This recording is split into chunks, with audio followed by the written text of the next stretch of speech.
हिंगोली, जालना, लातूरनंतर सोलापूरमध्ये मराठा मूकमोर्चाला नागरिकांनी प्रचंड प्रतिसाद दिला। या मोर्चामध्ये खेडोपाड्यातले नागरिक मोठ्या संख्येने सहभागी झाले। यामध्ये महिला आणि तरुणांची संख्या लक्षवेधी ठरली। मोर्चामुळे सोलापूरच्या सर्व बाजूंचे हायवे आणि रस्ते जाम झाले। सोलापूरच्या संभाजी चौकामधून निघालेले मोर्चे शहराच्या प्रमुख मार्गावरून हा मोर्चा मोठ्या प्रमाणात निघाला, शिस्तप्रिय पद्धतीने निघाला। या मोर्चामध्ये झी 24 तास वृत्तवाहिनीचे आभार एका पोस्टरद्वारे मांडण्यात आले। मराठा आरक्षण, कोपर्डी हत्याकांडामध्ये न्याय आणि अॅट्रॉसिटी कायद्याबद्दल बदल करावा अशा मागण्या या मोर्चामध्ये करण्यात आल्या।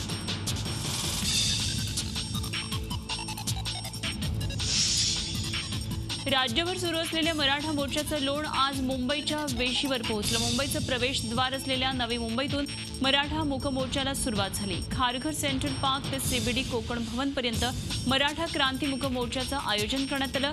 रायगड आणि नवी मुंबई अशा 2 विभागांचा हा मोर्चा असल्यानं नागरिकांची प्रचंड गर्दी यामध्ये पाहायला मिळाली। यामध्ये मुंबई कृषी उत्पन्न समितीमधले व्यापारी आणि माथाडी कामगार देखील सहभागी झाले।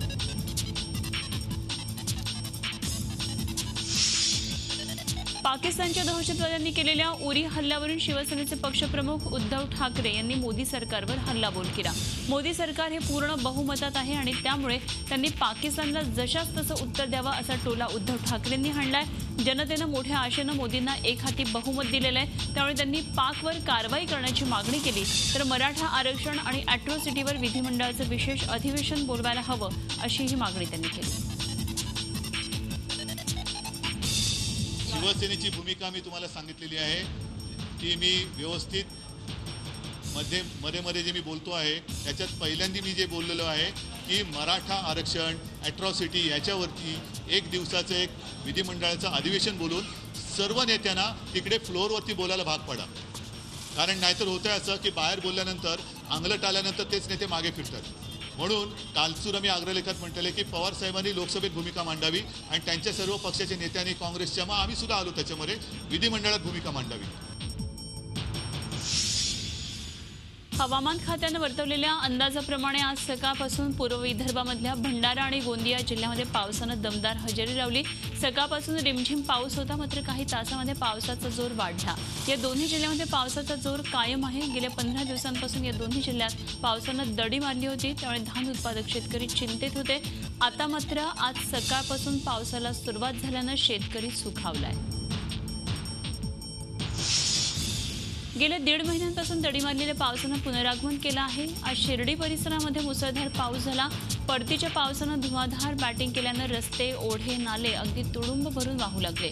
शिर्डी आणि परिसरामध्ये ढगांच्या गडगडाटासह पाऊस पडतोय। मका, सोयाबीन, बाजरी या पिकांना पावसामुळे दिलासा मिळालाय। पाण्याअभावी पिकं करपल्यानं शेतकरी चिंतेत पडला होता, तर काही शेतकरी आजही पावसाची आतुरतेनं वाट पाहत होते। त्यामुळे या पावसानं आता समाधान व्यक्त होतंय। गेल्या अनेक दिवसांपासून शेतीच्या आवर्तनाची मागणी नगर जिल्ह्यातले शेतकरी करत होते। पावसानं त्यांनाही आता दिलासा मिळाला। कोकणामध्ये अनंत चतुर्थीपासून सुरू झालेल्या पावसाचा जोर अद्यापही कायम आहे। कोकणामधल्या अनेक भागांमध्ये पावसाची संततधार सुरू आहे आणि त्यामुळे जनजीवन विस्कळीत झालंय। सततच्या पावसाचा फटका हा पिकांना बसला असून हातातोंडाशी आलेलं भाताचं पीक पावसामुळे हातचं जाण्याची शक्यता निर्माण झाली आहे। पावसाचं पाणी भात रोपाच्या मुळाशी साठून राहत असल्यामुळे निळ्या भुंगासारख्या रोगाचा भातावर प्रादुर्भाव पाहायला मिळतो। करपा रोगामध्ये सुद्धा वाढ झाली आहे। डहाणू आणि पालघरला रात्रभर मुसळधार पावसानं झोडपून काढलं आणि या पावसामुळे अनेक भागामध्ये पाणी साचलं। डहाणू शहर तसंच डहाणू घोलवड दरम्यान रेल्वे ट्रॅक पाण्याखाली गेल्यामुळे पश्चिम रेल्वेची डहाणू उपनगरीय सेवा ठप्प झाली। लांब पल्ल्याच्या गाड्यांवरही त्याचा परिणाम झाला। बोईसर शहर आणि परिसरामध्ये अनेक ठिकाणी रस्त्यांवर पाणी साचलं आणि त्यामुळे वाहतूक व्यवस्था पूर्णपणे कोलमडली।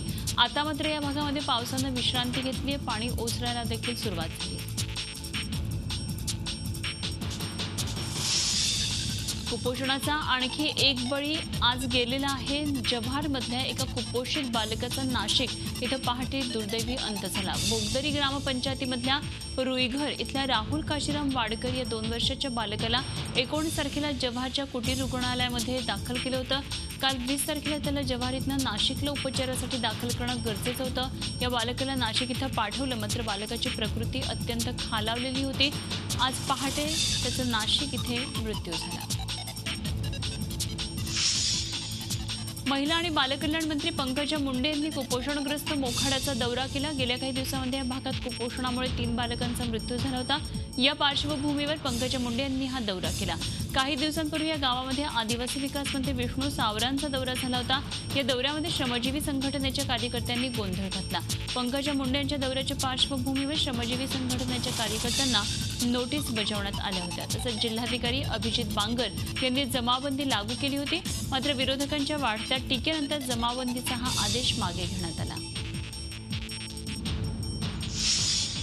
राज्य सरकारने केलेल्या डान्स बार कायद्याला स्थगिती देण्यास सर्वोच्च न्यायालयानं नकार दिलाय। त्यामुळे डान्स बार मालकांना दणका बसलाय। मात्र डान्स बारमध्ये मद्यबंदी करायची असेल तर संपूर्ण राज्यामध्येच दारूबंदी लागू करा, अशा शब्दामध्ये न्यायालयानं राज्य सरकारला फटकारलंय।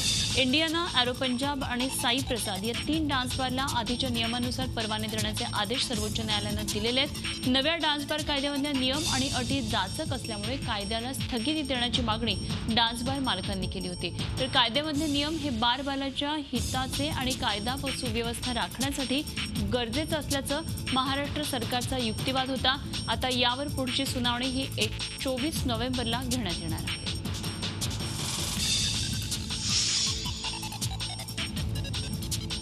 गर्भपात करायचा की नाही हा निर्णय सर्वस्वी महिलेचाच आहे, असा महत्त्वाचा निर्णय मुंबई हायकोर्टानं व्यक्त केला।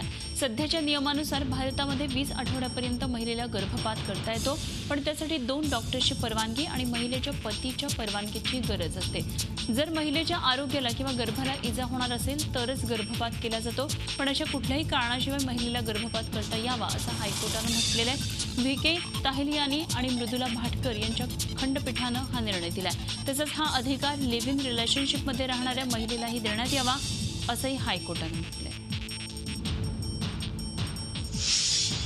ग्रामविकास मंत्री पंकजा मुंडे यांनी छगन भुजबळ यांची आज भेट घेतली। मुंबईतल्या जे रुग्णालयात जाऊन त्यांनी भेट घेतली। मनी लॉन्ड्रिंग प्रकरणी अटकेत असलेले भुजबळ सध्या डेंग्यू सदृश आजारामुळे जे रुग्णालयामध्ये दाखल आहेत। या भेटीमागचं कारण स्पष्ट नसलं तरी भुजबळ समर्थकांनी माळी मोर्चा काढण्याचे संकेत दिले होते आणि या पार्श्वभूमीवर ही भेट झाल्याचं बोललं जाते। पंकजा मुंडे यांची फडणवीस यांच्या मंत्रिमंडळामध्ये होत असलेली घुसमट आणि मराठा मोर्चा या पार्श्वभूमीवर ही भेट महत्त्वाची मानली जाते।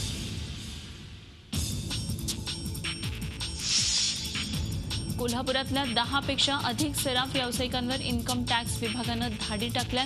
सकाळी 10 वाजल्यापासून ही कारवाई सुरू असल्यानं सराफ व्यावसायिकांचे धाबे दणाणले। कोल्हापूर आयकर विभागानं या धाडी टाकल्या असून उत्पन्नापेक्षा जास्त संपत्ती जमवल्याचा आणि इन्कम टॅक्स चुकवल्यामुळे ही कारवाई करण्यात येत असल्याची माहिती मिळतेय। गुजरी परिसरामध्ये सराफ व्यावसायिकांची अनेक दुकानं आहेत। नेमके कोणकोणत्या सराफांवर छापे टाकण्यात आलेले आहेत याबाबत अधिकृत माहिती मिळाली नसली तरी बीडीके ज्वेलर्ससह इतर 9 पेक्षा अधिक सराफांच्या दुकानांवर इन्कम टॅक्सच्या धाडी टाकण्यात आलेल्या आहेत।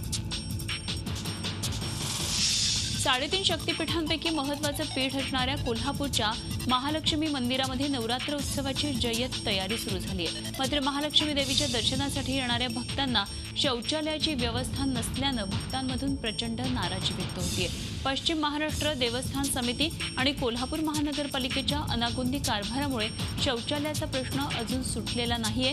त्यामुळे नवरात्र उत्सवाच्या काळात भक्तांनी जायचं कुठे असा प्रश्न भक्तांना पडला। 4 महिन्यापूर्वी अंबाबाई मंदिराच्या आतील मनकर्णिका कुंडावरील शौचालय पाडल्यापासून मंदिर परिसरात सुमारे 500 मीटर अंतरात कुठलंही शौचालय नाही आहे। गेले 3 महिने आम्ही विविध आंदोलनं करून पत्रव्यवहार केल्यानंतरही प्रशासनानं कोणतीही गंभीर दखल घेतली नाही। दर्शनासाठी आलोय अंबाबाईच्या मंदिराजवळ, पण या ठिकाणी असा प्रॉब्लेम जाणवला मला की शौचालयाची व्यवस्था आणि इतर मुतरांची व्यवस्था बऱ्यापैकी नाही आहे। महालक्ष्मीच्या दर्शनासाठी आम्ही आलोय आणि एवढ्या परिसरात शौचालयाची काही सोय नाही। महिलांनी जायचं कुठं? घोटाळ्यांकडे दुर्लक्ष करू नका असं मुख्यमंत्र्यांना आपण शेवटचं सांगणार, अन्यथा घोटाळेबाजांना वाचवण्यात तुम्ही घरी जाल असा इशारा विधान परिषदेचे विरोधी पक्षनेते धनंजय मुंडे यांनी सरकारला दिला। जळगाव जिल्ह्याच्या 2 दिवसाच्या दौऱ्यावर मुंडे आलेले आहेत। त्या दरम्यान सावदा इथे झालेल्या राष्ट्रवादी काँग्रेसच्या कार्यकर्ता मेळाव्यानंतर मुंडे यांनी जळगाव जिल्ह्यातल्या पोषण आहार घोटाळ्यावर प्रतिक्रिया देताना पत्रकारांशी बोलताना सरकारवर टीका केली। संबंध महाराष्ट्रात या ठिकाणी फार मोठा घोटाळा आहे। या पोषण आहाराच्या चिक्कीचे सगळे घोटाळे आम्ही उघडे केले पण या बाबतीत सरकार दुर्लक्ष करतंय। जळगावचं जिल्हा प्रशासन सुद्धा जळगावमध्ये झालेल्या पोषण आहाराच्या घोटाळ्यामध्ये दुर्लक्ष करतंय असं मला लक्षात आलंय। आणि याबाबतही मी राज्याच्या मुख्यमंत्र्याला शेवटचं सांगणार आहे की अशा घोटाळ्यामध्ये आपण जरा लक्ष घाला, नाही तर उद्या या बाबतीत अशा घोटाळ्याला वाचवण्यातच तुम्ही जाल, हेही मी राज्याच्या मुख्यमंत्र्याला या ठिकाणी सांगणार आहे। पावसाळा संपण्याचा सुमार असताना आतापर्यंत सुस्त असलेल्या नक्षल्यांनी आपल्या कारवायांना प्रारंभ केल्याचं आता उघड होतंय।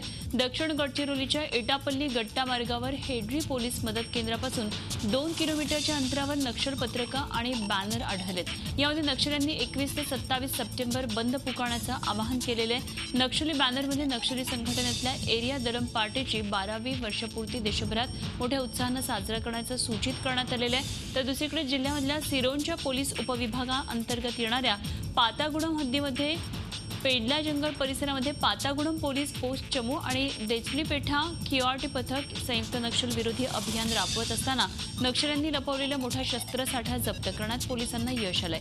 यामध्ये 4 भरमार बंदुका आणि 14 जिवंत काडतुसांचा समावेश आहे।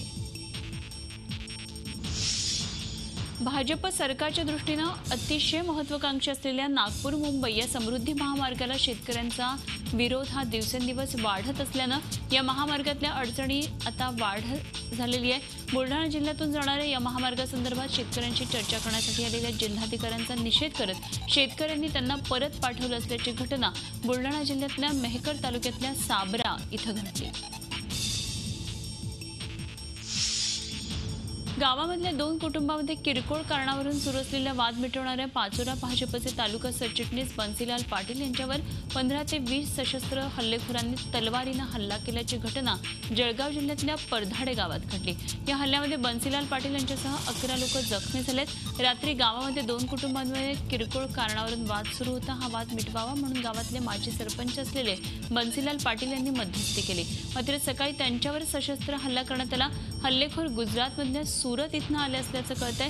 3 वाहनांसह हल्लेखोरांना पोलिसांनी ताब्यात घेतलंय।